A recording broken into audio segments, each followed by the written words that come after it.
Happy Nowruz, everyone. What? You don't know what Nowruz is? Well, neither do I, really. And what I want to know is, why do we know more about Ramadan than Nowruz? I am Granniopteryx. I'm on YouTube, Rumble, BitChute and Minds.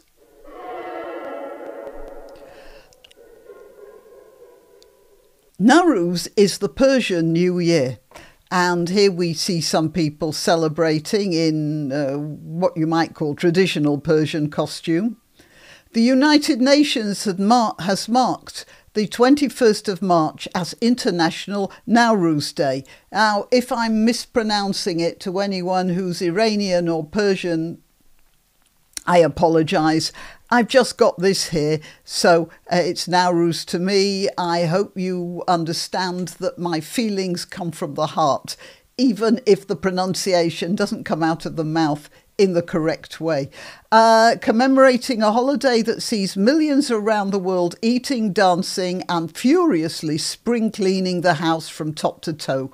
Nowruz, meaning new day, in Persian, falls on the first day of the Persian calendar around the same time as the spring equinox and observes the end of darkness and the rebirth of nature. And that's interesting, isn't it? Because it's a Zoroastrian holiday. It may even be older than Zoroaster, I suppose. But the point is that Islam didn't succeed in squashing it in the way that Islam has squashed many other cultures that it's taken over. What has always amazed me is how the Iranians or the Persians have managed to keep their cultural heads above water despite the pressure from Islam. Now, I have been making a lot of videos recently about Islam, and I suppose this might give the impression that I have a thing about Muslims. I don't. I have a fear of Islam, and I have a fear of Islam because I have noticed that when Islam has taken over any sort of a culture, that culture just stops. It just stops dead in its tracks. Pakistan, for instance, it was declared a state in, I think, the same year or the year before Israel. That's about it. Those two states are about the same age. Just look at what's come out of Pakistan and what's come out of Israel. There's just no comparison. And that's Islam.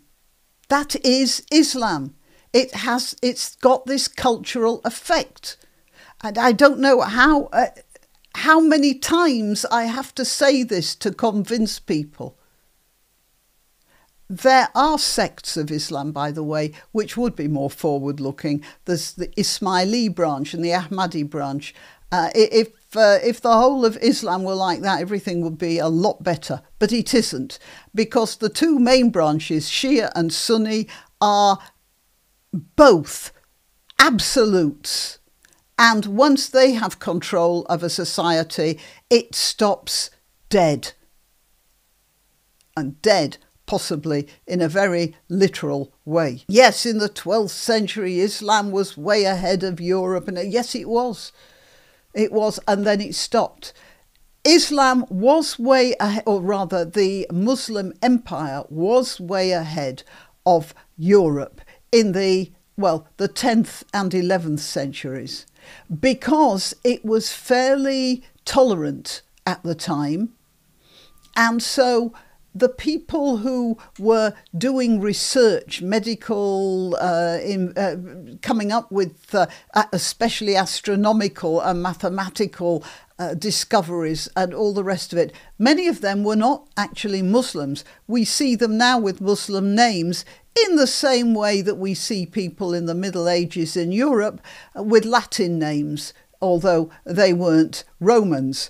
Yeah, that was just a convention. They took on Muslim names. which made it look like Muslims were doing all these inventions and discoveries. But in many cases, they were just not Muslims living in a Muslim society that was very tolerant and let them get on with things. However, by the 12th century, when Islam had a stranglehold on the cultures that it had overtaken, things started to narrow and narrow and narrow, and Islam started to turn into, you know, those fly trap flowers where the fly goes in and it starts off wider and wider and then gets narrower and narrower until the insect is trapped, can't get back anymore. Well, that's what happened to various sorts of local cultures in Muslim societies. By about the 14th century, everything had come to a halt, because the thing about Islam is that it will not move forward. And that's why I keep making videos about the problems we're having in Britain with a sort of takeover by Muslim ideas, because I'm frightened of what will happen to British culture. In fact, I know what will happen to British culture if Islam gets any sort of a preeminence. And it looks like it is getting that because of the cowardice, laziness and simple greed of our elite. They seem to think that they can control this to their own advantage, but they won't be able to control it in the end. It might take a few years, it might take a couple of generations, but it will happen if there isn't a turnaround. I'm not saying that Britain is irrecoverable. I'm saying we are now at a dangerous corner. And if we look at what happened to Iran, we might learn that lesson. Iran was a modern, forward-looking society when it was taken over. Now, the left facilitated this. The left thought that they could control the Islamic aspects of the revolution. And I couldn't find it, but I remember reading something that was written by a left agitator after the revolution, and she and some friends went in to see Ayatollah Khomeini, and she said something about it being a victory for socialism and or the people or whatever, and Khomeini said no, it's a victory for Islam, and sent them packing. And Iran is in a terrible mess now. This is just one example, because it's filled with corruption and nepotism now because of its religious structure. The water situation is one of the most obvious of the problems that Iran has now. Here, this thing is how Iran's water crisis is actually due to the Revolutionary Guard. You see, they're building lots of dams. Part of them are to do with Iran's nuclear program. And the nuclear program comes from the idea that they want a nuclear bomb so they can destroy Israel. That's how they're, and I don't know what, bring the 12th Mahdi. Iran has been grappling with severe drought for about 3 decades. Alongside dwindling rainfall, it's faced soaring temperatures and reduced snowfall. Now, you can mitigate all of this because Iran does have mountainous areas where there is rainfall. They're just not adequately managing the water they have. They have many reservoirs, they have many dams, many of which are in very bad repair and are leaking. Look at this. Lake Urmia, one of the world's largest salt lakes, has shrunk due to a prolonged drought. Look at this here. The regime has not taken any practical or scientific measures to address the water issue. As usual, it's resorted to temporary, ineffective, or at times provocative solutions. And that's because there's this reliance on religion. I've seen videos of various imams going out and standing at the water's edge and praying for the flood not to happen or whatever. Dams in Iran's northwest are suspected to be the main reason for 88% of Lake Urmia drying up. The construction of 40 dams on the Karun River has severed the main water artery of the province. It just goes on and on. The answer relates to the economic arm of the Iranian Revolutionary Guard, entrusted with managing work in various fields, including energy supplies, oil and gas exports, dam construction, water extraction, road construction and road paving. In fact, the entire infrastructure. It quickly became the sole executor of all government construction projects and eventually gained control over all industrial sectors in the country. And it's made, just look at this. This is where Iran is right now. And it's all to do with the theocracy that has a chokehold on Iranian society.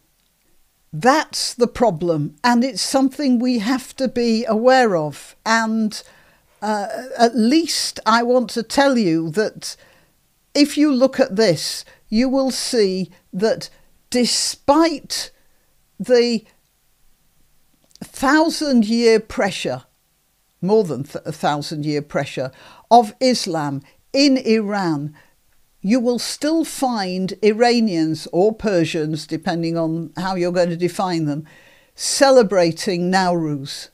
I found a little clip of an Iranian band just before the revolution. It's heartbreaking how good that band was, how great the singer's voice was, and how that sort of thing has now been stifled. Here it is. It's only 45 seconds. But my goodness me, it is something.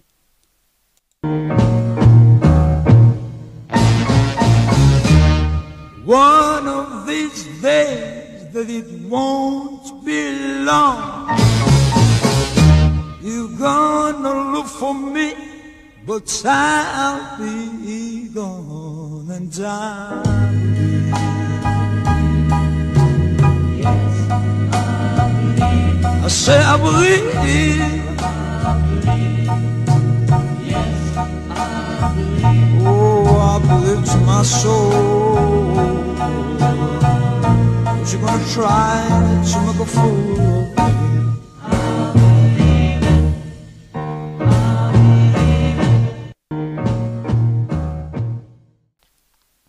Right, what did you think of that? Now, I asked Potkin Azameh if he knew anything about this band. It's called Black Cats. And he said he thought the singer, the pianist, is called Farhad. And he died a few years ago, apparently. But we should have heard more of him. I don't know what became of him, whether he stayed in Iran or whether he became one of those flotsam and jetsam musicians sort of trying to make his way in the West. As you can see, as you would have heard, he was singing an American blues song.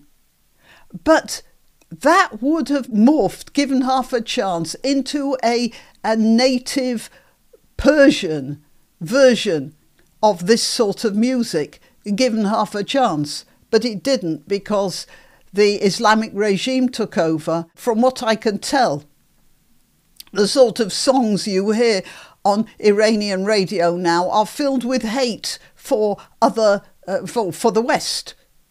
That's the basic thing. A religion based on hate. Of course, something like that is not going to progress forward. Oh, by the way, sorry, I forgot to mention. So far as I could work out, since Judaism spent a long time in that part of the world, in exile, they picked up Zoroastrianism, and that's been incorporated into Judaism.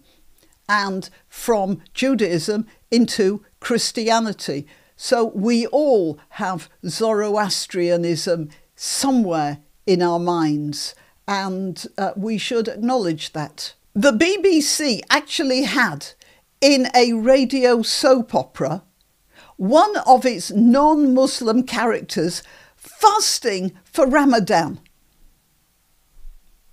I wonder if today there's going to be somebody eating pastries for Nowruz. That'll be a long wait, won't it? You can help my channel by subscribing and clicking the notification bell. That's quite important. And by sharing if you're so inclined. Links to my other channels and to donation methods are in the description.